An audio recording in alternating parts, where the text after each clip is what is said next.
All right, we are live, and the New York Mets are facing those dirty, rotten scoundrels from Atlanta this weekend. That's right. We're looking forward. We're not going to talk much about the stupid series that just happened. I know they just faced this team, lost 2 or 3. We're not going to get too much into it because we have to look forward now.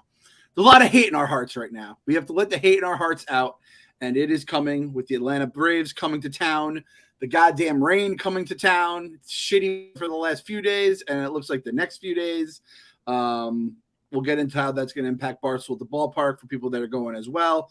And let's be honest, we're also going to talk a little bit.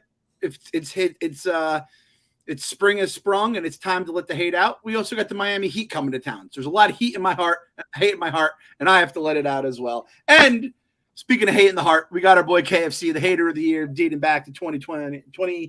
What's your first Hater of the Year award? What is it getting back to? I said 2009 till present day. I think I established myself when I started working with Barstool is when people knew I was officially the Hater of the Year, and it's just till present because it's just until I die. So yes. We'll put the whatever year I kick the bucket on. Look at that. I'm almost sitting poolside, boys. Woo! There it is. Right. You're in the nice weather. Oh, nice. Just in the middle of a construction zone while these people sit at the pool, and I think it's like not really that warm, but fuck it, you know. How is touring life, dude? Because we talked to Paz before we went live, and it sounds like it's like just a lot of moving. If nothing, you know what the best part of tour life is? You can't watch the Mets. It's crazy. Like you guys will have to really carry the bulk of talking about the ins and outs of every inning of every pitch because I'm either in the club at night or. I can't, we don't have the right television. I don't have a good connection, whatever. And so you realize how much your life revolves around the Mets at home. And you realize people like us, and then especially anybody who listens to the podcast, especially anybody who watches live, because they're obviously the diehard, we're the weirdos, you know, like billions, millions of other people are just a fan of a baseball team. And they watch it sometimes, and they don't watch it other times. They go to the park a couple times. They check scores. They check highlights. They get rally. They get going in September if your team's good. That's how the world really does it. And I'll tell you something. That's how it should fucking be. I was on stage last night, and I use my phone to see how far into the show we are, and I got to keep things on track. And all I see is like a text from Nick. And a text from Meek, and sometimes, and then especially last night's game, it was good, it was bad, and I'm like, then I see, I'm like finishing up the show, being like, I guess they blew it, I guess they fucking lost this game, and then I see that they win it, and it's just, it's not a healthy life, and when you're like casually watching, like the last night's game probably took years off your guys' lives, did nothing to me, nothing. It was a beautiful thing for me in terms of what was it the night before with the Knicks. I only had one TV. My TV wasn't working. One of the TVs I couldn't watch the Knicks. I had to stream because NBA TV was blacked out. I don't have MSG, so I had to use my one TV upstairs. So I have to choose the Knicks playoff game over the Mets, obviously. So Wednesday night never happened to me. It was just it sounds like I saw it on Tuesday night. It was basically the same cold weather April bullshit against a bad team. So we got a repeat of that. And then last night I was at the office for the NFL draft show, and I'm monitoring it, but it's 7-3, all right, we're looking good. 8-7, oh fuck, and I'm like, who's going to tell Frank, who's on a live stream right now, that the Mets just fell behind 8-7? And I think they did their damnedest to keep that out of his mind, because you can't have Frank melting down live. I don't know how much C4 Energy would have appreciated to have a Frank the Tank meltdown on one. So wait, did he found out by the time he found out? He'd already won retaken the lead and won. No, Taylor Luan told him. He broke the news to him, and the Viva account put it up. It wasn't pretty. It was helpful that the Devils were winning 4-0 at the time against the Rangers, so it was you focus on something positive. So I was supposed to do the post-game show on Wednesday. I had no energy at all. I was like, that was one of the more demoralizing losses because Eduardo Escobar hit a triple, but it was a ball that should have been caught and was just misplayed. And that was the only extra base hit we had. They looked fucking terrible. I didn't even want to tweet out off God believe like, well, that sucks. And I figured no one cares. So bad. Yep. I'll say this too, like that almost losing that game, that's a time, you can melt down. That's a time to freak out when you have a 7-3 lead. So what was it? They gave up a run and then a grand slam? Is that how it went? Yes. Like that's the kind of shit. That's some Wilpons era Mets shit where you should have a Frank the Tank meltdown. And you should say to yourself, like, this goddamn team and this fucking bullpen that's tortured me my whole lives. Again, I hate to be a broken record, but it's all of these games, even the wins that are kind of like meh, are the reason why last year was so fucking awesome. Because not only did they win a lot, but it was like exciting. We had these crazy comebacks. We had the Edwin Diaz was fucking lights out. We had, it was a movie script. And this year, you're seeing a team that is, to be honest, a reason why a lot of people don't like baseball. Because it's just like, this is how baseball goes, man. Sometimes you go out there and everybody goes 0 for 4 for some reason. And then, other times Pete Alonso fucking mashes home runs and your top two guys perform and it's a win. But none of it has shined like last year, where it was like hit after hit, rally after rally, clutch hits with runners in scoring position, lockdown outs. And you're seeing it from the Braves too. The Braves had that fucking atrocious loss too. It's like last year for both of those teams and really the Phillies, when you look at their run, none of those teams in the NL East are going to have that sort of fun and magic and shit happen again, because it's just not how really the sport usually goes. So buckle in for what I think is going to be a year of this kind of shit, which is not to say we're, anything bad. It's, you're still in good shape. We still haven't seen Verlander, so there is still some excitement. But, Beatty shows flashes, so there is some bright spots. But, it's just going to be, 130 more games of this. Here we go. You said it perfectly, Kev. We should have appreciated last season. The worst part about last season, during the regular season, was that the Braves, the team in second place, won a lot and then took over first. Like, we were winning. It's just other people were winning too. Yep. But these last couple games, even the win, which, I feel like sometimes when you beat the team you're supposed to beat, it doesn't even feel like a win, where it feels like they almost just lost 3 or 4 against the Nationals. This is like these games, it's like a 40-degree day. As my guy Stringer Bell once said, ain't nobody got nothing to say about a 40-degree. 50, bring a smile to your face. 60, shit, people damn near barbecuing. Down to 20, motherfuckers get their bitch on. They get their blood complaining. But 40, nobody gives a fuck about 40. Nobody remembers 40, and they're giving us way too many 40-degree days right now. So start hitting the fucking ball, start pitching the fucking ball, and most importantly, start getting your Coors Lights out so we can all chill, because that's why we love our Coors Light. It's the beer that is made to chill, cold lager, cold filtered, literally created to help us Mets fans chill out. You get the boys together, watch the Mets game, watch the Knicks game, watch the Rangers game. It's a hot Dolan summer. That's what me and Bob Fox are calling it right now. We have some stuff in the garden. The garden is starting to grow again. I don't know how much longer the Rangers are going to be around, but I know the Knicks will be around for at least 4 more games. So if you're watching your Mets, you're watching your Knicks, you're watching whatever you're watching, you get yourself a Coors Light. It is crisp and refreshing as the Colorado Rockies and the perfect companion for all things chill. So pay your plans with a nice cold Coors Light, the beer that's keeping New York chill. Get Coors Light delivered straight to your door with Drizly or Instacart by going to CoorsLight.com/believe. Celebrate responsibly. Coors Brewing Company, Golden, Colorado. All right. So we'll do a little. All right. The only one who apparently knew that they were playing the Nationals was Joey Cora, because he was taking full advantage of them being complete dog shit. I'm talking like, Kev, there was a sack fly that was like maybe 15 to 20 feet away from the infield dirt, and he's like, fuck it, just go. And throws it straight into the ground. They were really bad. They were like athletics level of bad in the field. Green Light Cora is one of my favorite. You want to, like, the only excitement we get is like, is Joey going to send him? Yes, he is. Yeah. And should he send him? Probably not. Let's see what the fuck happens. Joey, go right. And we needed both of them. Joey, I guess go left, go right. Joey, go right. Go home. Joey, go home. So wait, give me the scoop. I know Beatty. I saw Mike Mayer retweet that the only Mets under the age of 24 to have a game with 3 hits or more and not making out and hit a home run and drive in a run. The list is like a who's who of our prospects who panned out, mixed in with like Dilson Herrera and a couple other Elastics Village. But that the rest of the list is like Darryl Strawberry and David Wright and, you know, the main names. I really, like, since the Beatty call-up between last week, I was either packing and moving or moving in and unpacking, and now traveling. I really haven't gotten to see much Beatty action. Last night was obviously great. Are we getting our hopes up? Is the game overwhelmed, or is he settling in? What do we got? The game last night made his stats. He has an OPS over 800, so now he looks good.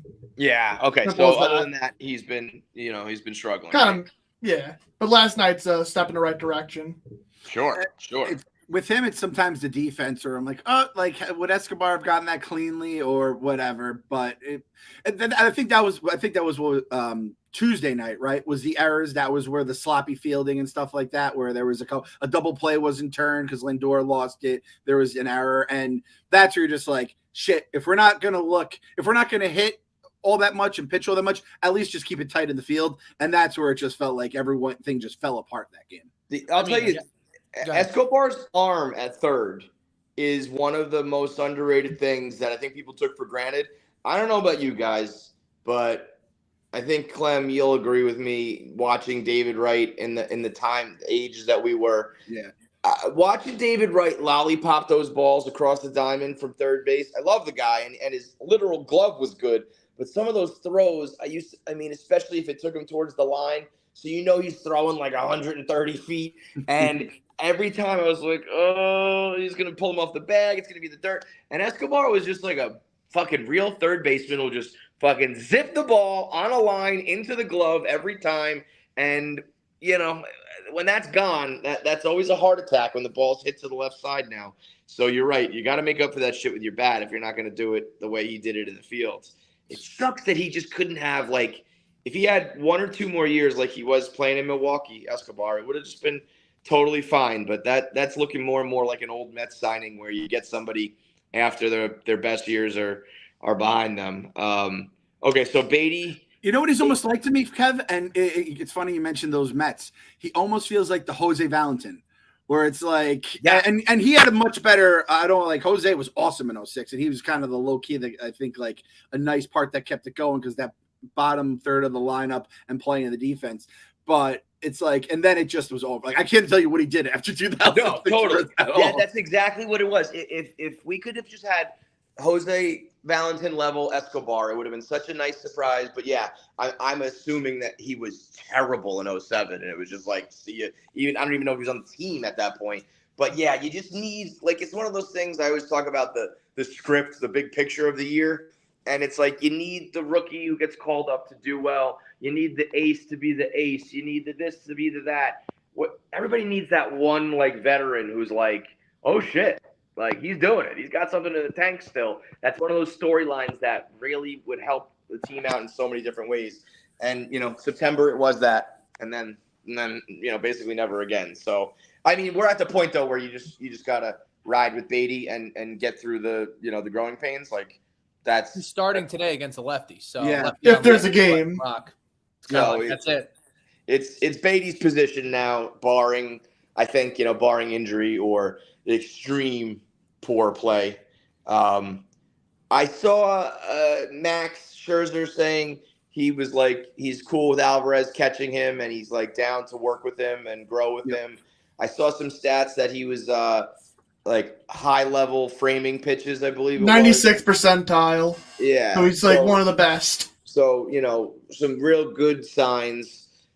Framing pitches is one of those things. I understand the value. I remember saying, Mike Piazza calls a good game, guys. Yep. He calls a great game. And that's to make up for the fact that he couldn't throw a runner out to save his life, that he couldn't block a ball in the dirt to save his life. And framing pitches is like the new he calls a good game. It's a little more valuable, but, that doesn't, we're not looking at Yadi Molina 2.0 here. Also, he's another one of those right guys. into the middle of the plate. I didn't. You're saying 96%, like I think he's terrible at it. That's what Baseball Savant says. So takes it off the corner and pulls it to the middle over and over again. I'm like, what are you doing? I was gonna say I haven't seen it, and I don't recall a moment where I was like, ooh, we stole that strikeout, like good job. But I don't know. I guess some numbers are numbers. But another one where it's like, you gotta fucking hit if you're gonna be, if your glove is new and not great. So. But listen, it's just like I was talking to Pavs. As I understand it, it was what? Pete drove in Lindor, and then Jeff drove in Pete to take the lead. And that really kind of is like a microcosm for what you need, because Lindor and Pete have been doing it. And the difference of just if one more guy joins them, if Jeff McNeil can be batting champ McNeil, or Starling Marte can get back to where he was, like, two guys, can't get it done. A good, solid 3 dudes in the middle of your lineup makes a whole difference. Everybody kind of shifts down. The pressure, shifts down on that level. But 2, you're putting a lot on Pete and Lindor. And so I thought that was very kind of indicative. It's like we won this game because our 2 guys came through, and then we needed one more, and we fucking got it. Who's that going to be for the long haul, I think, is the big question. Yeah, I don't. And again, that's why last year was great, because it wasn't just 3. It was fucking 4. It was Jeff and Starte and Canna, and the list just kept going. Everybody performed, and that's why they were third in runs. You just you're just not seeing that right now, other than the top dogs. And then you get on the top dogs when they struggle, and it's like, well, they deserve to go have an offer every now and then.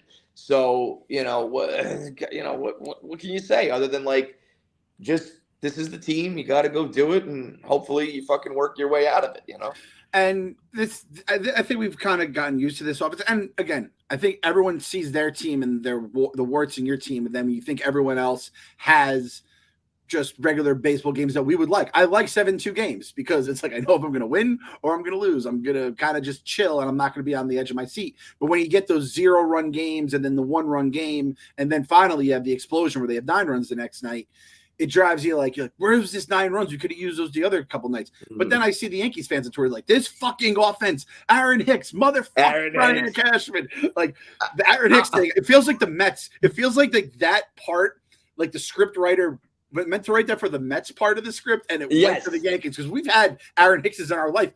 Our entire lives has been an Aaron Hicks.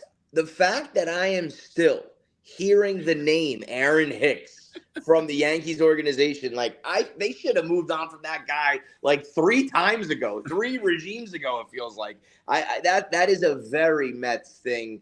That's a great point, because they signed him for like pretty cheap, pretty long term, and it was like, ugh, you don't want this guy sticking around that long. He is such an old Met. That's a perfect way to put it. And you're right, like minus I don't know if the Rays finally cooled off, but like minus a couple people who are a wagon right now. It's we're seeing baseball be baseball, and it's not the fun. I remember a couple of weeks ago we were saying, hey, listen, the good thing is we have a little bit of wiggle room, because if you do call up Beatty and you do call up Alvarez and you do call up Vientos, maybe that'll be the spark plug. So you at least have a couple aces up your sleeve, a couple more cards to play, moves to make. Well, now we made those moves, and it's the same fucking thing. So now it's just a matter of fucking, the last thing I think is obviously Verlander, and I don't know how that helps the offense, but maybe it just galvanizes the whole clubhouse and the whole team, and you have Verlander Day becomes a thing, and you can rest on the fact that you get, almost an automatic win once a week and all that shit. But, there's really there's nothing else to do other than like, hey guys, can you fucking start hitting? Well, it's like you can't be streaky and then also not have power. That's our biggest thing, where it's like last year, at least it was consistent. Where like there would be somebody random would step up to like fill in whatever that hole is in the gap. Like Pete Alonso, it said 35% of the team's home runs are accounted to Pete. That can't happen. Like you're not going to win long term if that's what it is. You need somebody else. And obviously Beatty hit a home run last night, but like it is stark that if a good team plays us, they could just pitch around 2 players and then we're fucked. Yeah, and despite all this, and the Manus scores, the New York Metropolitans are 5th in the National League in runs, 6th in the National League in runs allowed. Yeah. So and like trust me, the Cubs are first at 135, then the Braves 134, Pirates 132, Dodgers 132, us 122. So there's like a little 10-run gap in there after 26 games, very small sample size. But it's just like all this complaining, and I feel like. I imagine the numbers change and whatever, but I guarantee Buck has probably said like the first third of the season, you're finding out what you got. The second third of the season, you're trying to put everyone in the right spot. And then the last third of the season, you're like, all right, this is us. And we sprint to the finish line kind of a thing. So we're still in the first third. I'm telling you, one of the funniest things to do is go to the opening day lineup for the Mets every single year. And then like, not the last day because it gets weird at the end of the season, but like in August. And it's like, when the team is cooking, looks nothing like when the team is just kind of like waking up out of bed, rubbing its eyes and, getting its teeth brushed. So we're still kind of like, we haven't even showered basically if the season was a day. We're just getting out of the shower basically. Right. So right. Everyone I think can take it easy. But I'm like, listen, if you lived and died with those last 3 games, you can bitch all you want. I just cannot do it anymore. Tony Deuce had it the other day. He tweeted it to us. I don't know if you guys saw it. And he just had a Bart Simpson meme. And it says, I will never take a season like, last season for granted again. Like it was fucking 101 wins. And again, the one thing that sucked is that the Braves started winning even more than we did at a ridiculous clip. But like when they're going on, you kind of have to just, at some point, it's going to take years of this, but like kind of become a Dodgers fan. Like I never hear Dodgers fan being like, oh my God, what's going to happen? They're just like, all right, hopefully like Dodgers fans in June are probably like, all right, so are we going Gonsolin in game 1? Are we going Uriah? Yeah. I mean, it's Yankees fans we grew up with in the 90s and 2000s. Like you didn't even have to start watching the team until fucking August. It eventually the fan base has to make that switch. I don't think that's coming anytime soon. Seeing what we've exhibited as a fan base the last couple of years, that seems like a culture. I think we're gonna need people to die. I think certain people are new generations to spring up. Clem, which season do you think we were more right about in hindsight? Now that everyone can, like the dust has settled, the last year's season with the Mets, telling everyone it was a great season, or the final season of Game of Thrones when we were the only ones saying this shit sucks. And now everyone looks back and they were like, yeah, you're right, that shit did suck. Yeah, that's actually, and you took a lot of shit from both sides saying how wrong you are. And it's like, right, wrong. It's like, guys, just take it easy. And Kev, I'll give you all the credit in the world. You said it like the opening credits, like this season stinks. Game of Thrones. I mean, episode 1 stunk and episode 2 stunk even worse. And I mean, I'm joking around about comparing it, but it is kind of like baseball and sports and shit. You really got to evaluate it. Not as like so many people fall in love with an entertainer, a singer, or a TV show, or a movie, or a team, or a player, and they just won't look at what's right in front of them, And it's just like, that's why people always say, I was too pessimistic back in the day, and then I think I'm too optimistic. I just tell you what is right in front of me without really letting the past or the future or whatever else, influence you, because last year was objectively fucking awesome and just nobody wanted to believe it. And now that you have something to compare it to, it's like the biggest I told you so in the whole goddamn world. And I will say this too, like in full honesty, I was on vacation for the Brewer series. You were away for this national series. I do think like by not being in that mode where you're just losing your goddamn mind, it does make it easy. And it's like, because that's what baseball is. It's an 162 game season sport. We live in this fucking stupid world, particularly on the internet, but also just in sports fandom, and then particularly New York, and then particularly New York baseball. So it's like you whittle it all the way down. This, I'm a bigger, better fan than you because I waste my entire goddamn life watching every single pitch. Hats off to the people who can do that, whether it's because you have the time or just the crazy dedication, the people who watch, every single game, even if you're in last place. Those people, when we do win a title, you guys can be at the front of the line because you are truly the sickest fucks of them all. And I tip my cap to you. But this, while we're suffering or when it's not great, to be like, well, I watched it every time and I bang my head against the wall harder than you. It's like, okay, man. But why don't you do me a favor? Take a series off. And I promise you'll feel differently. Because it's just such a dumb sport where it's always tense. There's no clock. You're always, you need to get the outs. And you do it every night for months. It's like, if I didn't love it so much, I would say that it should be a form of torture at Guantanamo Bay. It's like, it's not normal. And you torture yourself and then you get skewed because, I get it. I didn't have to watch this dog shit national series. So I can't speak from a place of knowing every single thing that happened this last week. But the people who do suffer through that, they go the other direction. It's like, now I can't rely on what you're saying because you're too influenced by this recently shitty series. It's a longer, it's a marathon. And so I almost recommend, or put on the radio. I say, when Howie does it, Howie keeps you cool and calm. And so, just take it easy, guys. Don't kill yourselves yet. This is our way of so this is I love this. It's the most undetailed series recap we've probably ever done because it's probably for the best for everyone involved. So for Kyle and Phil, who definitely saw the most of the games, I think we've basically hit it. Is there anything from these series that we haven't hit that we need to hit here? The only thing for me is that I thought for sure last night was we're missing Diaz game because Tommy Hunter fucking stinks, guys. He is bad right now. Yeah, he's having back spasms right now. He comes in and he lets up Lucchese's first. He inherits the runners. He lets those up, and then he proceeds to hit two guys, get lifted from the game, sack fly, another hit by pitch grand slam. I was like, this game is absolutely over. Mm-hmm. Time to go to bed. So. We still haven't had that though. That's what's a little scary is that, and maybe, maybe the bullpen is just going to be this pleasant surprise, but I'm still waiting for a game or God forbid a series or even just a rough patch where it's like, fuck, we missed. And you know what I'll say? If we don't have that happen this year, maybe $100 million for the closer.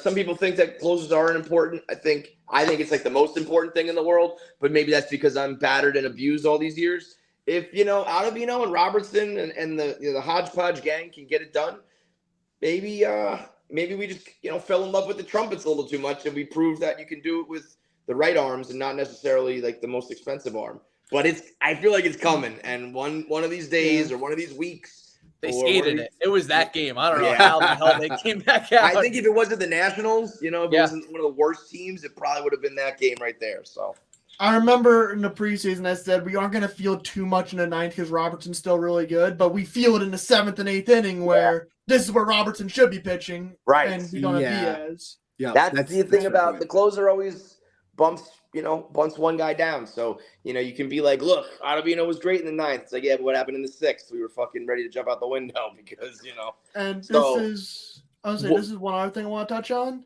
Our staff has given up 37 home runs this year, third in the league. We didn't give up 37 until May 20th last year when I went back to check.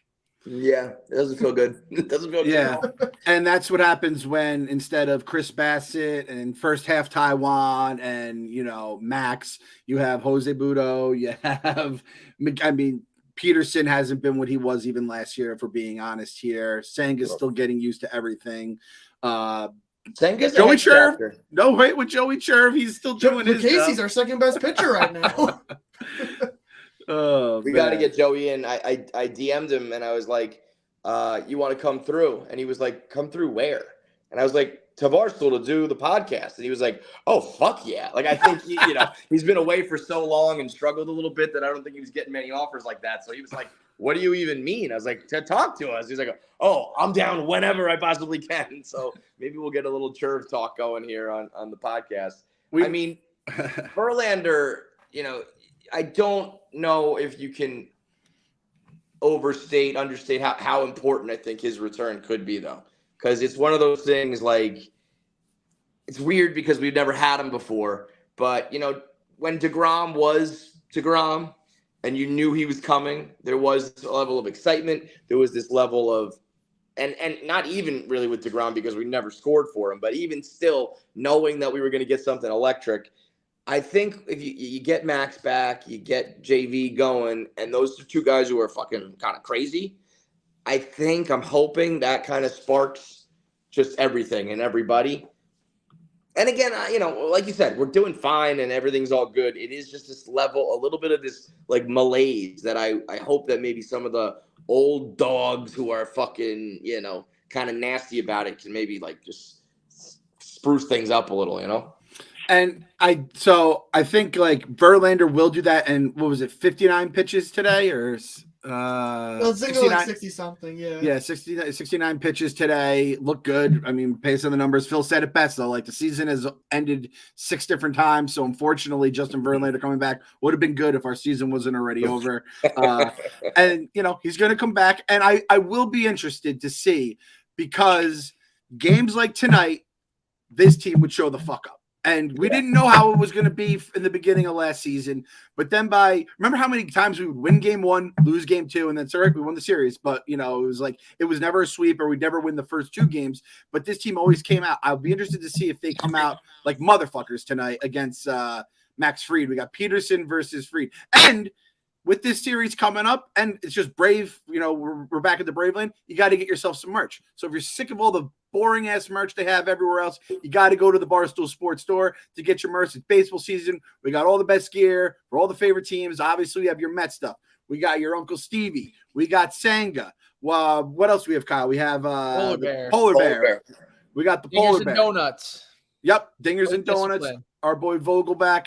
We got it all covered there. And then kind of whenever the next thing in Mets world happens, which we should have Sweat and Rosin, but we don't have Sweat and Rosin. The next thing comes, we're going to have that. Not only that, we have a ton of Knicks stuff in the store. We're releasing Knicks store shit every single day. I don't even see it half the time. I'm not even doing half these shirts. But we have the Brunson stuff. We got Hart stuff. We got RJ Barrett. We have everything. All the Knicks. Knicks are the hottest thing in like sports right now, which is crazy to see in the 21st century. So if you want to do that, why settle for a basic when you can stand out with Barstool Sports? Go to store.barstoolsports.com now. You go to little cities, New York, you get your Knicks gear, you get your Mets gear. There's some Rangers stuff. There's Jets, Giants. Shoot, I mean, like everything's kind of been, we got all the Aaron Rodgers stuff in there. So get it there at store.barstoolsports.com now. So tonight we have. Wait, give me the pitching. So it's Peterson, Fried, and then what's the rest of the series? Okay, so Peterson, Fried tonight, and I mean, at least for me, I'm basically cloudy tonight. I don't know, Phil. What's the weather looking like in your neck of the woods since you're much closer to the stadium? I do not know when they will play baseball. Simple as that. Okay. I'm hoping they don't. Looking at the numbers, I'm hoping that they don't. Yeah, the whole series could be washed out for all. You know what? It would be better for the team probably in terms of the standings. So this is the interesting thing with it all too. If we get rained out tonight, Max doesn't come back on Monday unless we have a doubleheader, right? Because it's 10 game suspension, not 10 days suspension. So that's the thing that kind of sucks about all this is that we don't know if Max. So according to the weather report, as the father of the podcast and the senior statesman, I'm not the only father, but I'm the senior statesman of the podcast. We have rain from 7 to 8 to 9 to 10 to 11. There's light rain scattered in between, and it's basically 75 to 80% the entire time. And that goes until 9 a.m. when it then becomes rain and wind together. That rain continues till 4 o'clock, which then it becomes light rain. So tomorrow's Barstool the Ballpark sounds like a delightful time as well. And that game is Tyler McGill versus Spencer Strider.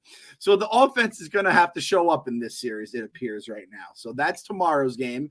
Then, Kev, we have Charlie Morton versus TBD. That is not like a JSN nickname. That's to be determined. I don't know who's pitching that game. It could be Jose Butto. Okay. I am just penciling in a sweep right now and ready. I'm getting the earplugs for fucking Frank. Monday's a day game too. I think this could not be coming at a worse time, from injury to suspension to just the flow of the team. And then the pitching matchups. I think this is going to be a bloodbath of a weekend. I hate to say it, but That's my honest truth. It does not seem good to me, but the Mets have been proving me wrong the last couple of years, and that's what this whole process is going to be about, proving the old ways, wrong and showing up. And I think Pete's due for another big one, another big series. Maybe I'm wrong, but I don't know. This does not feel good to me, boys. I do not think we're rolling into an Atlanta series like ready to rock.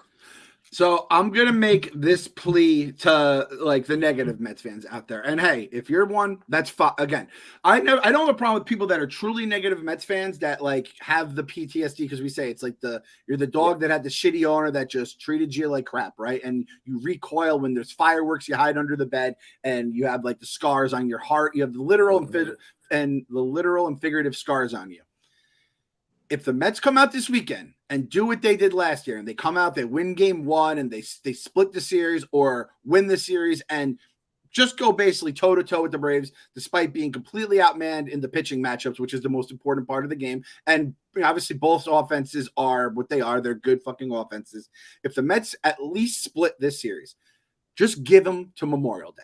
Don't give them shit until like that was my bet with Frank when they 2 years ago when he said they were going to bring back who was the manager? I forgot his fucking name. Thank God. Luis Rojas. He's already turning on Buck. So yeah. Oh God. Well, I remember I said, if the Mets fire Rojas, you could not complain about whoever the new manager is. They fired him. He got Buck, and he didn't complain about Buck until Memorial Day, and it's because the Mets just kept fucking winning to Memorial Day. Right. So I'm just asking all the Mets fans out there that are having a tough time, and again, if you're one of the ones who live or die with this team, I have no problem with that.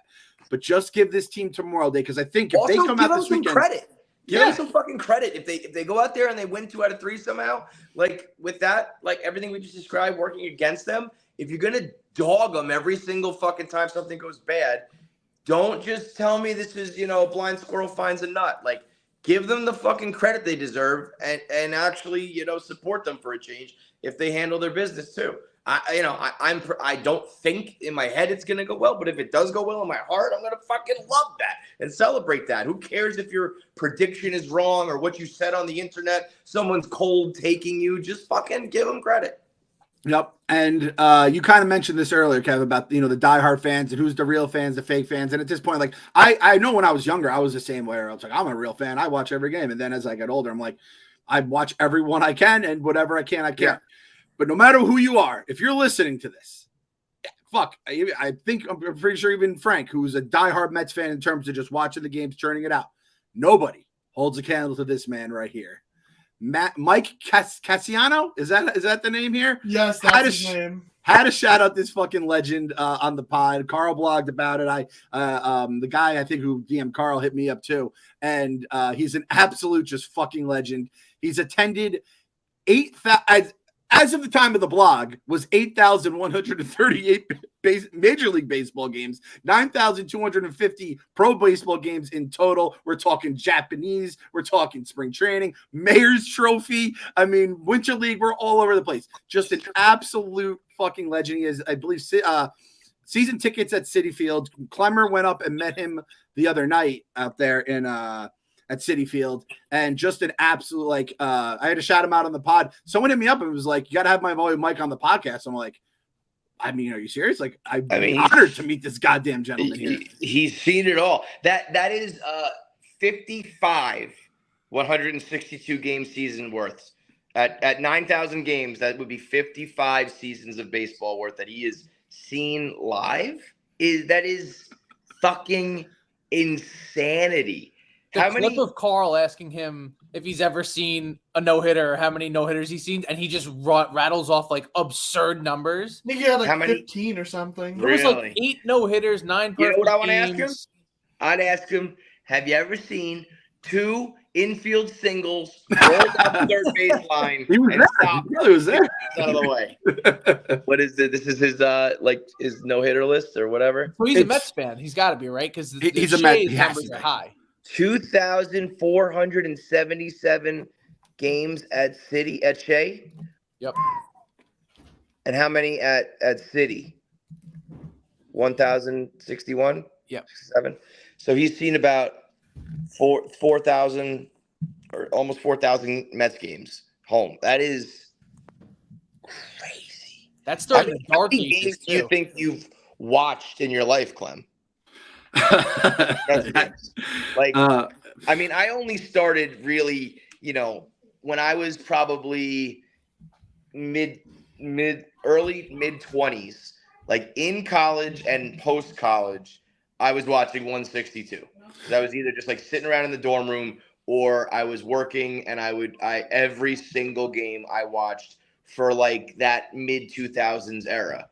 But when you're younger and you're a kid, you're not as intense. And when you're older and you got, responsibilities, you can't be as intense. So, you're really only looking at 100 and, let's say 40, 50, 60 games for like your prime, if you will. So you're not, we're not even sniffing. Like, we've seen probably. I just did the numbers. I said, so I remember 97 is when I really, really was watching a ton of games because I was a Mets fan dating back to, the 88 again. Mike Scioscia game is my first real memory as a Mets fan, which is perfect. But in the early 90s, I'd watch the worst team money could buy. And then 94, when the strike happened, I was angry, bitter fan. 95, they started with 96. I remember coming back 97, 98. So right around then. And then I'm saying from then till now was probably, you're saying 140. Some years was probably closer to 120. One years there could have been 160 or so. But it comes and goes. Even through your middle school and high school years, you were watching the Mets that often? Yeah. So I was.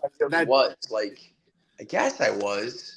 I feel what else were we doing, dude? There was nothing else going on. There was no internet. I mean, maybe there was for sure years where I would be I'm playing Zelda and I'll check the Mets score or whatever. You know what I mean? I'm trying to remember that era was. We got to ask our baseball robot what he does with Phil. Yeah, Phil's I've watched 162 games. I've probably watched I don't know the exact amount. How many Pirates games have you watched? I was going to say, Phil's probably watched as many Pirates games as we've watched Mets games. When you think about it, I have MLB TV and I have that on every night for the last however so many years. So if you total up each team's games, it's probably somewhere around 9,000 over the past few years if you want to do it that way.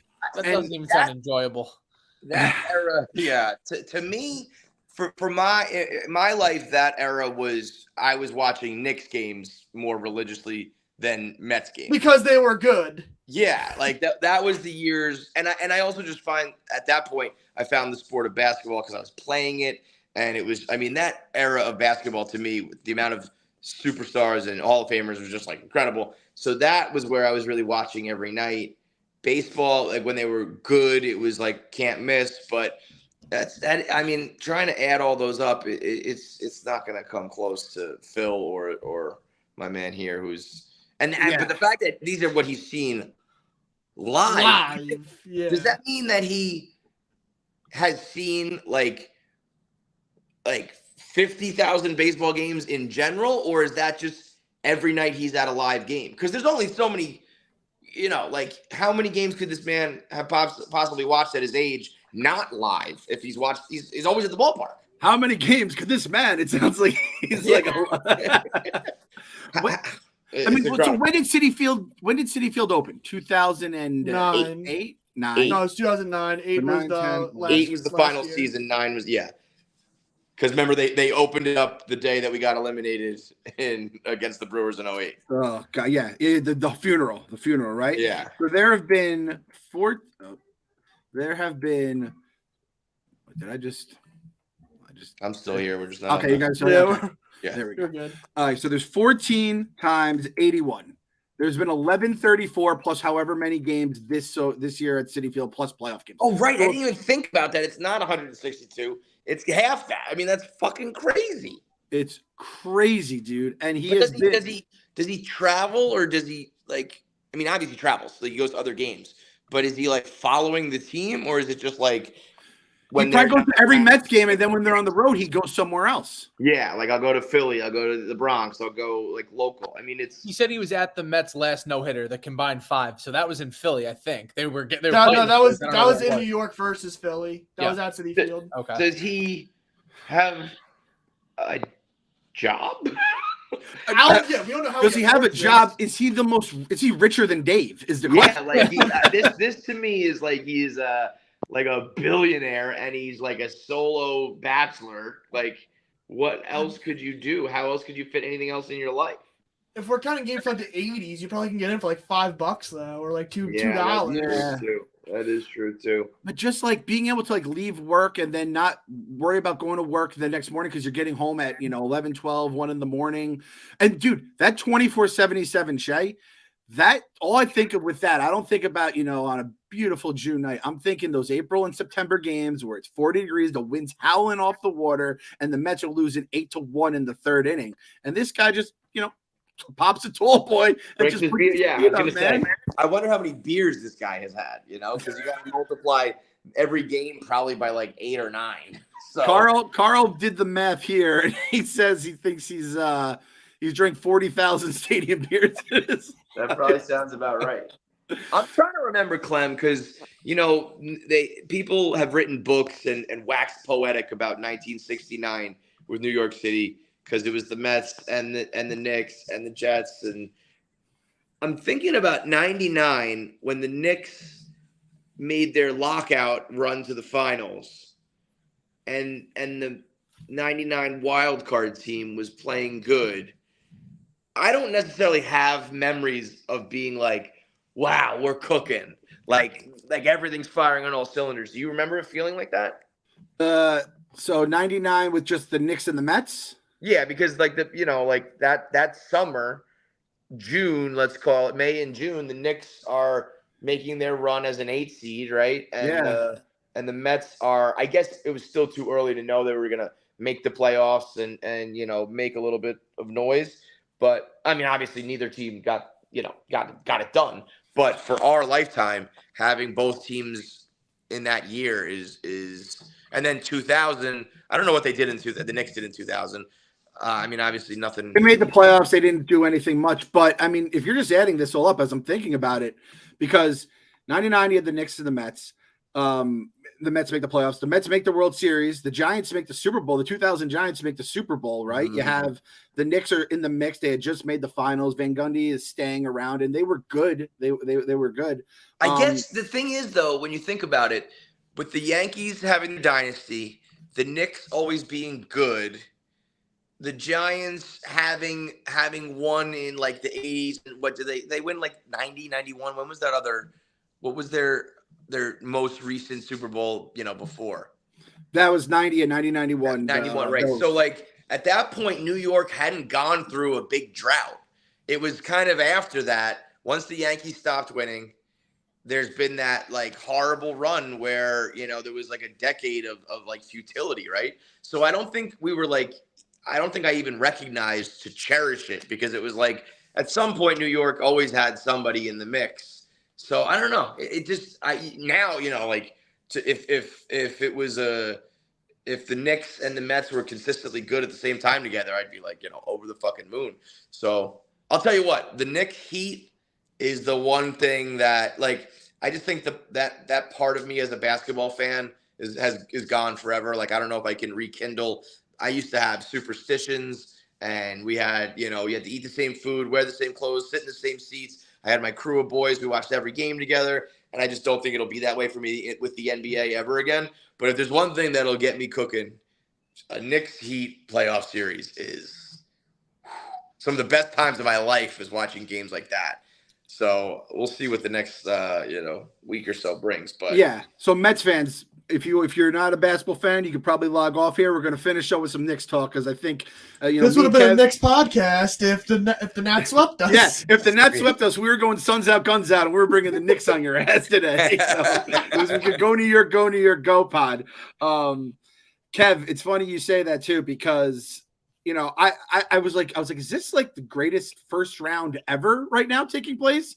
Or is it just that I care more because the Knicks aren't dead right now? And I said it because Chief said he was in the office yesterday. He's like, man, this has been a great NBA playoff so far. I'm like, Chief, if you care about the playoffs, it must be a good playoffs because he's a hockey guy, right?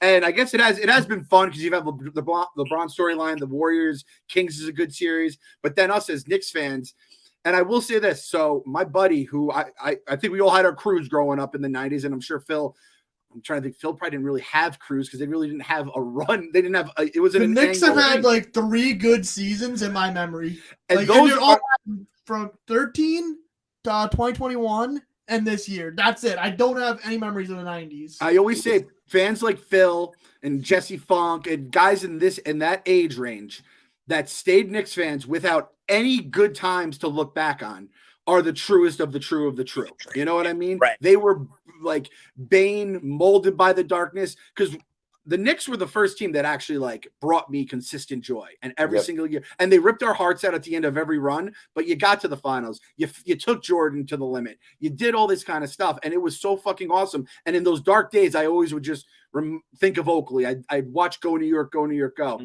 And the fact that we could do that is like kind of amazing. So shout out to anyone in your 20s that fucking just had, you know, I mentioned Jesse Funk because I was talking the other day. And he's like, yeah, my guy Jamal Crawford. I'm like, man, imagine if Jamal Crawford was like your high standard as a New York Knick. I mean, I hated that fucking guy. Like Jeremy Lin is a lot of people's best Knicks memories ever. A 2-week run in the goddamn regular season with just one player playing well is like truly, genuinely some of the this generation's like most fun Knicks memories. That is horrible, man. Because not only like the Knicks would win consistently when it came down to Knicks Pacers and Knicks Heat, but it was like they were the most important. I mean, maybe it's, because I'm in New York, maybe everybody feels this way, but there were the brawls, there were the suspensions, the star power was there. Like it was, those series were, I think, like the talk of basketball at the time. And it's kind of crazy that, neither team, like obviously you run into Jordan and then, the Lakers and Kobe and shit like that. But it's like those teams to me were everything that basketball was in the 90s. It represented everything. Except for good basketball. It was absolutely terrible basketball. It set the game back a ton, but the drama was tens. Like, obviously, because you had Riley versus the Knicks. He left us to go to the Heat. They bring in Mourning, who was, Ewing's like protege at Georgia. He was like the next Ewing. And then you have LJ and Mourning, who were teammates on the Hornets, and then they fight each other. PJ Brown, the whole Charlie Ward thing. It was the best drama you could fucking get. It was unbelievable. To me, so, like, I know I saw some fan who's, I think, a LeBron fan, was like tweeting like, this is your king, or this is the 90s era I always hear about. And it was like a 3-minute back and forth, like no edit clip where it was just turnovers and bricks and, ugly basketball. And I get it. Yeah. Like it's these guys are now all like gazelles out there. They can all smoothly glide and fly and jump and shoot. So I understand what they're saying, but I also think there's something to, like, you inbound the ball, he comes across half court, he hits a 3. You inbound the ball, he comes across, he hits a 3. Like, there's not much, like, there's obviously a lot of handles and there's some high-flying athleticism and there's excitement in that regard.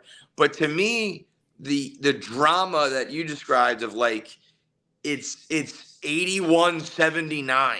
So every fucking basket mattered. Like, it was almost like baseball. It's like hockey. Yeah. It felt like baseball at bats, where it was like this possession. It felt like a power play. Like, we need to score now because, like, we're only going to score a couple more baskets the rest of this game. So if you miss, like, you're fucked. And so I get it that it doesn't look pretty, and the game has evolved. Like, I don't even know what is basketball going to be in like 50 years? I swear to God, they're going to have to raise the hoops or change the court because it's just like these guys are getting too good at it.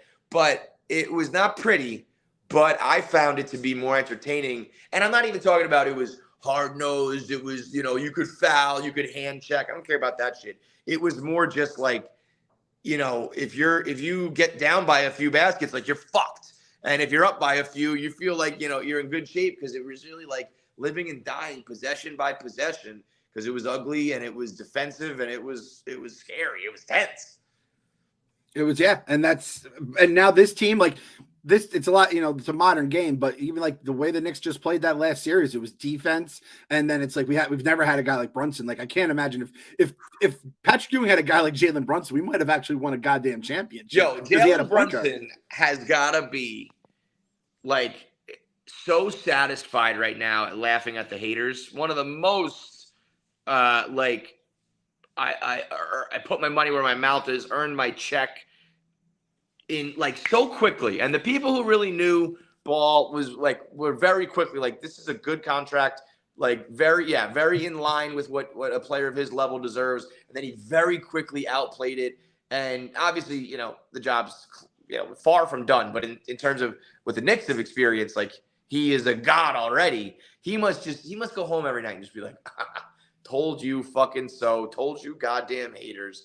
I don't know what this means. I don't know if this is a sex thing, because I feel like this is a sex thing. The thing that he does after the threes, and they asked him. Van Gundy brought it up on the broadcast, and then the sideline reporter asked about, like, what does this mean? He's like, oh, don't worry about it. And I was like, all right, we're not gonna worry about it. And I was like, do I make a T-shirt? Nate was like, should you make a T-shirt on this? I'm like, I don't know if it's like.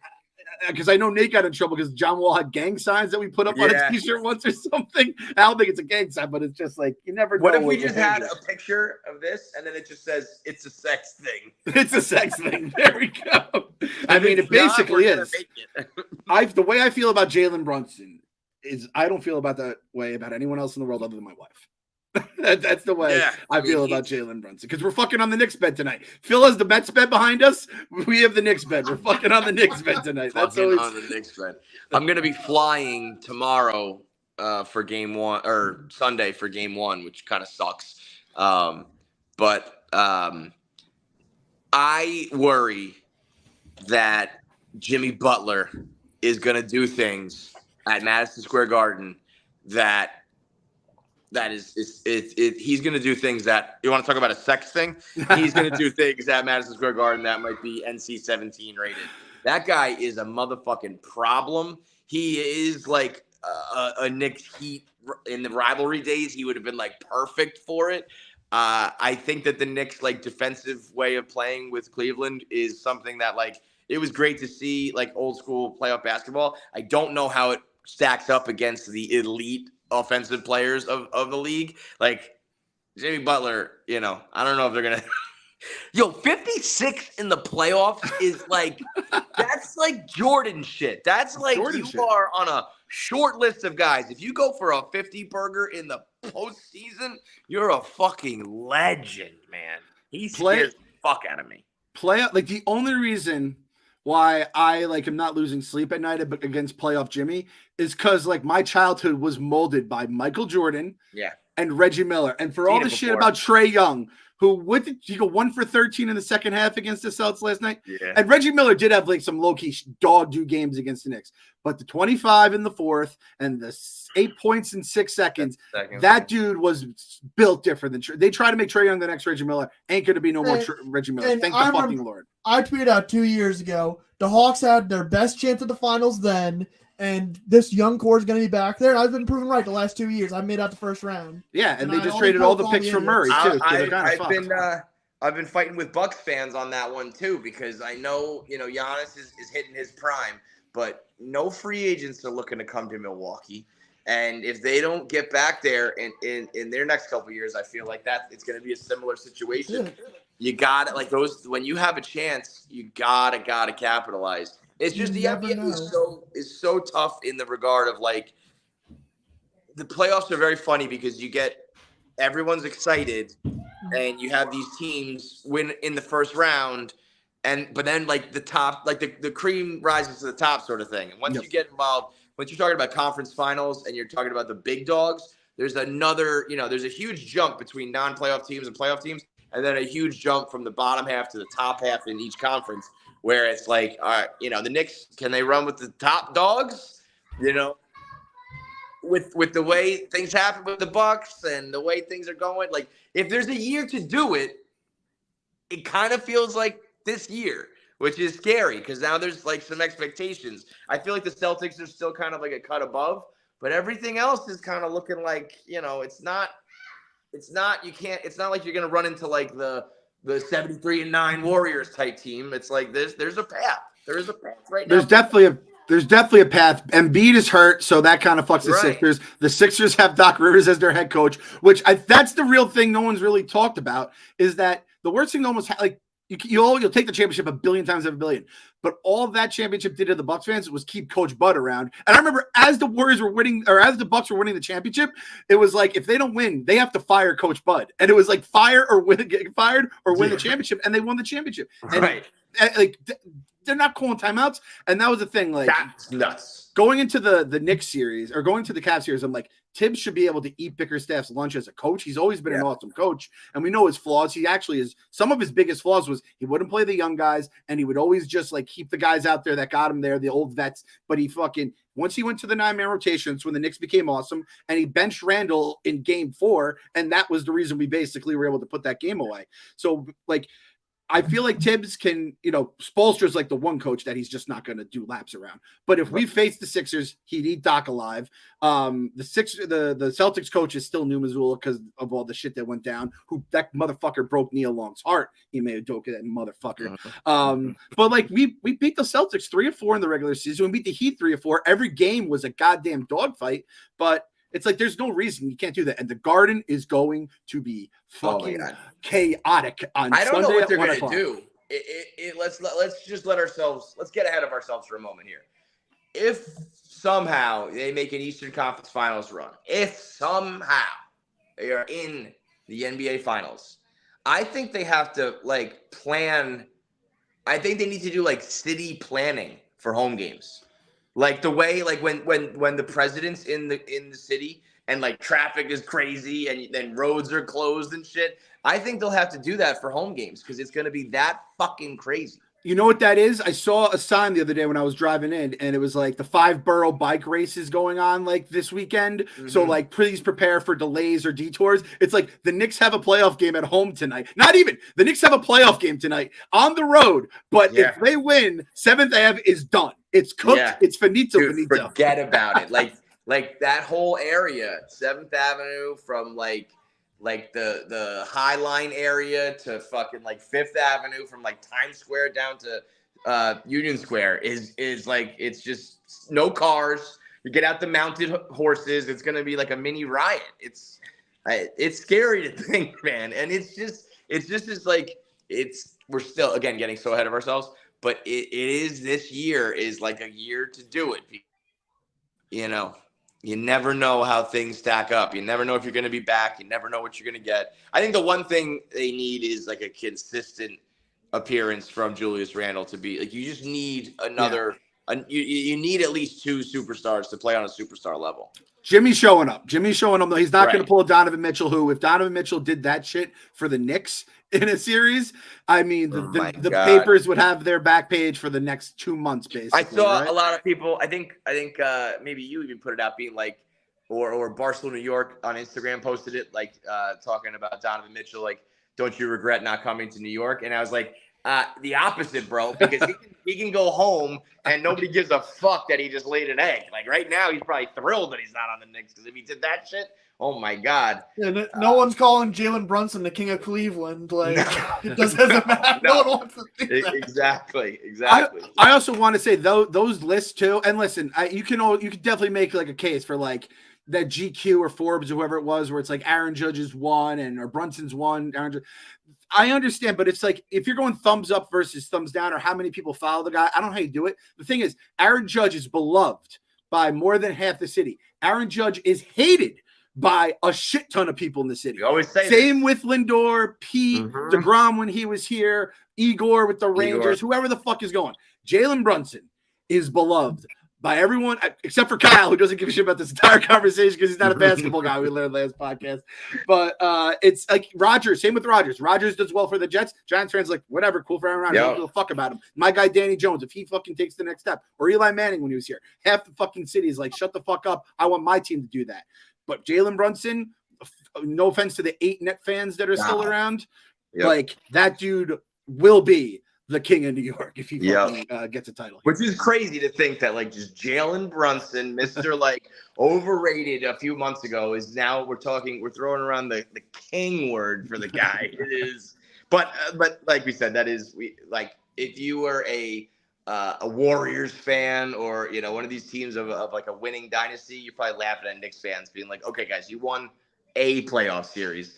fucking relax, dude. But hey, can I also say though, for the fans that are in the streets, like if people think it's lame or it's whatever, like that's fine. Like I think it's completely wrong. I think because when the Toronto Maple Leafs fans do it, or the Raptors fans do it in Toronto, and I'm not just talking finals or Eastern Conference finals, but just after like big games and people go fucking crazy, it's like, and when, make no mistake, New York City is the capital of this country of ours right here. And if we're doing this, a big city acting like a college town after every fucking game for the one team that unites the whole city, I fucking love it. And I would love it if I wasn't a Knicks fan. I love seeing Sacramento fans go crazy. We've been a punchline for the entire century, basically. The fact these guys that especially a lot of these guys are the Phils of the world who have nothing to root for except for like a year of mellow, the one mellow year and insanity. Let these guys go fucking crazy. Because if a college campus was going crazy after every tournament win, we'd be like, yeah, of course they're going crazy. When Sacramento does it or Milwaukee does it, people love it because it's this feeling of like the little engine that could, the little city that now is on the spotlight, and so they're going to soak up this sun. And I understand that. I think people think of it as like New York. You shouldn't, but we have had the worst run of like any fucking franchise of basketball. So why not? Why shouldn't they celebrate it? There's more of us. We have annoying accents where, we're in a big city and shutting down major streets, but that's what you want as a fan, as I'm sure the team loves it. I'm sure the players love it. Like everybody loves it.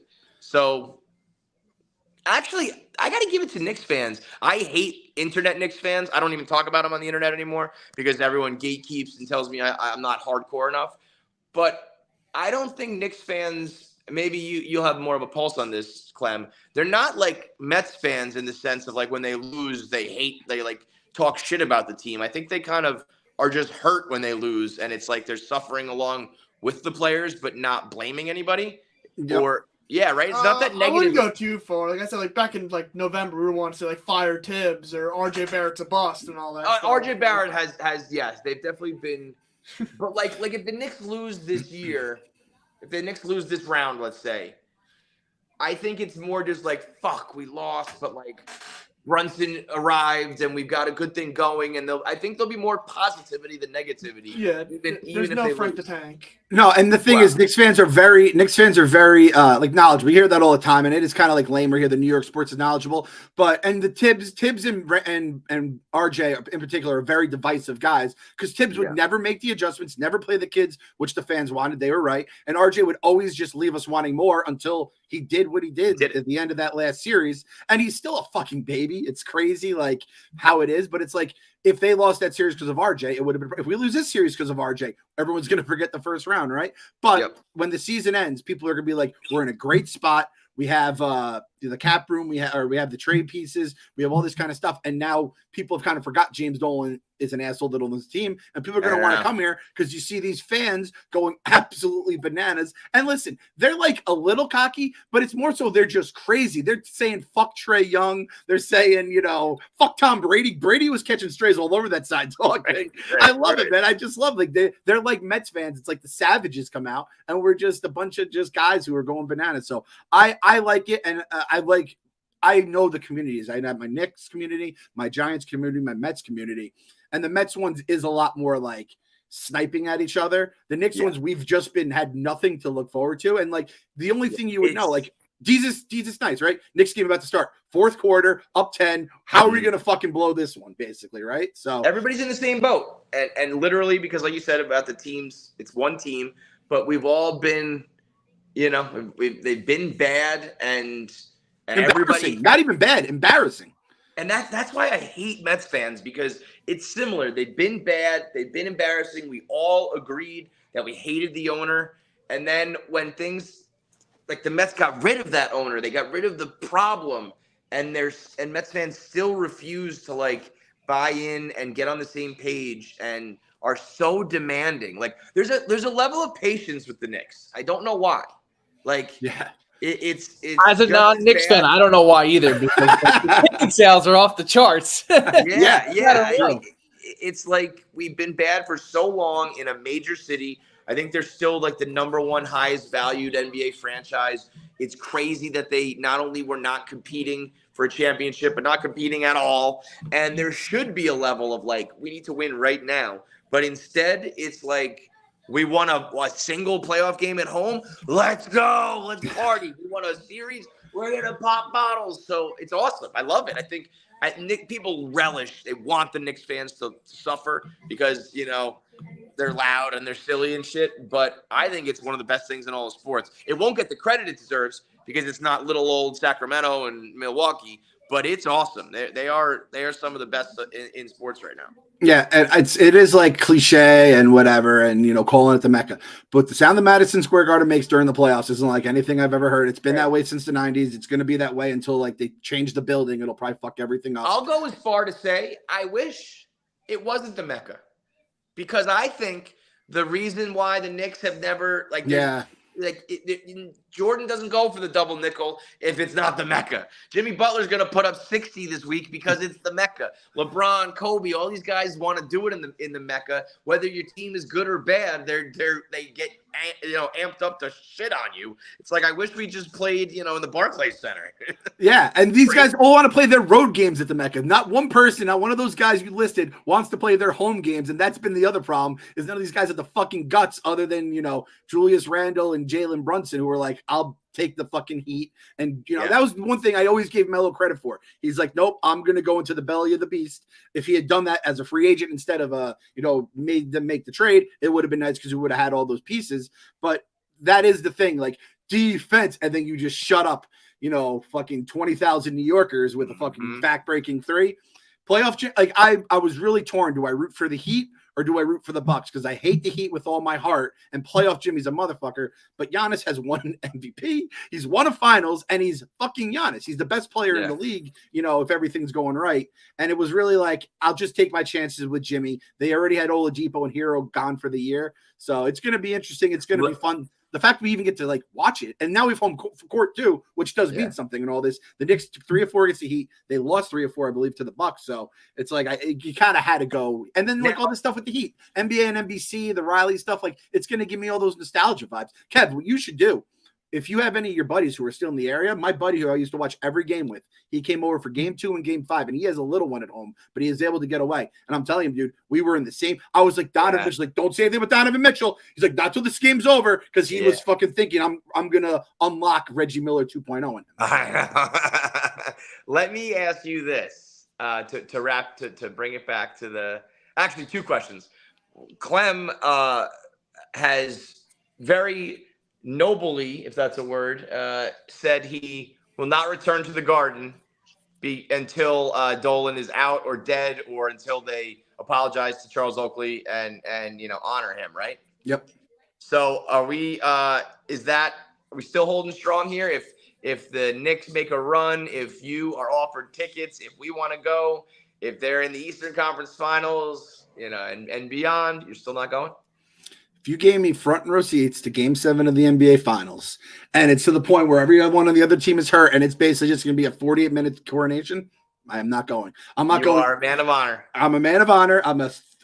You have to remember, I'm half Irish, and that is the fucking thick-headed, stubborn asshole of me. And there's also the part of me that would be like, if something goes wrong, it's all because I fucking did this and the basketball guys are smiting me. Because there's the Knicks and Mets fan brain of me who is like just waiting for the other shoe to drop at all times. Okay, now the other thing, we can wrap it up and bring it back to the Mets. If, let's say at the end of last year, or to take it even a step further somehow, if the Mets had won a World Series and then went into the playoffs and got bounced in round 1, and Francisco Lindor said that the season was not a failure, that it was just a building process, and that, all that shit that Giannis said, that was very poignant and moving and genuine, and he gave an honest answer. And of course, in the real world is the correct answer. But if someone in New York City ever gave that answer after even forget about the injuries. I don't give a fuck about how he was out for 3 games. I don't care that the Heat are one of the most underrated 8 seeds ever. If you were a championship team and you get gentlemen swept in the first round and you say it's not a failure, New York City would eat you alive. And that's one of those things. I think Milwaukee fans, I'm sure there are Bucks fans who didn't like it. I think overall Bucks fans probably say, dude, he brought a ring to the city of Milwaukee. He could never do anything again, and we're okay with it. That's a New York difference. But, man, that answer to me was like, oh, you are so lucky you're in the Midwest, dude, because that answer is not going to fly here. That someone said, like, the kid that grew up like poor in Athens and was selling watches didn't freak out. Yeah, and it's like I understand that is a fair point, but like at the same okay, we'll take you on as this. Kyle, how you're a Packers fan? How do you think Aaron Rodgers felt when the Giants beat the 15-1 Packers in that the first game, and then that was just the end of it? Like, it was a failure of a season. Right. I mean, there's just. When you have championship or bust expectations and you get bounced in the first round as a 1 seed and you get your doors blown off. And let's be honest, like I know he was injured, but I feel like in the NBA, like the 1-8 is almost like your team should almost be able to get by without your best player, or at least, you fight for a couple games and then he comes back and you get the job done in like 7. I mean, to get waxed in 5 games, like it's just a failure. And that's like, okay to say that. I don't get why. It was a bad look both ways too, because he was taking it personal with the reporter. He's like, "You asked me the same question last year." It's like, "Yeah, you didn't get it done last year." Right. I'll ask you this every year. You don't win. And Eric, he hit him with the Eric. Billy Madison, Eric. Yeah. All right. So, we go into we have Atlanta here. Barstool, the ballpark sold out. Unfortunately, be some shitty weather, but I talked to the ticket rep. He says they're going to let us know what the deal is with in terms of if there's a delay or cancel. Because obviously if there's a delay, but the beer starts. So they're going to let us all know by tomorrow. There's not like anything that's already in place. This happened last year. Yes, this happened last year with the Mariners game, right? Yes. So like once it starts, they're not going to cut it off. And then once 3 hours are done, like if they start the game after 3 hours, then like the deal's already done. And that's what it was last year. Somebody was like, "Yeah, we were drinking out of shoes by the 3rd inning." I'm like, "Oh yeah, that's right. You guys are the best fucking fans in the world." Obviously, you love a beautiful day, but that has the makings of a memorable day because, maybe the timing doesn't work and the cutoff fucks you up, but you're getting drunk with a whole bunch of stoolies and a rain delay at Citi Field. Like anything can happen against the Braves. Yeah. Spencer Strider on the mound. The cutoff is done, but if it's still the 3rd inning, they're still serving until the 7th. So, yeah. Oh, right. So the deal is done, but you can still drink. So you're getting 3 hours of free booze, and then you get to continue to drink for 2-3 hours more, whatever. It could be a big day in section whatever the number is. Yeah, the Big Apple Reserve. So you go to Big Apple Reserve to sit. You scan your ticket at the bullpen gate where you come in, which is covered, by the way. So you could just drink and just stay covered. As of now, the big man's coming. Large, Annie, and Finn are coming. So I think Large will have a few soda pops along the way too, and people will be just drinking to stay warm at this point too. So we'll all be in a little bar, all hanging out together, and then hopefully 3 hours later, and then if the game keeps going and they keep serving, keep fucking starting your Saturday night basically, and then hopefully we go win the fucking Braves game, hopefully win the series, and gotta believe.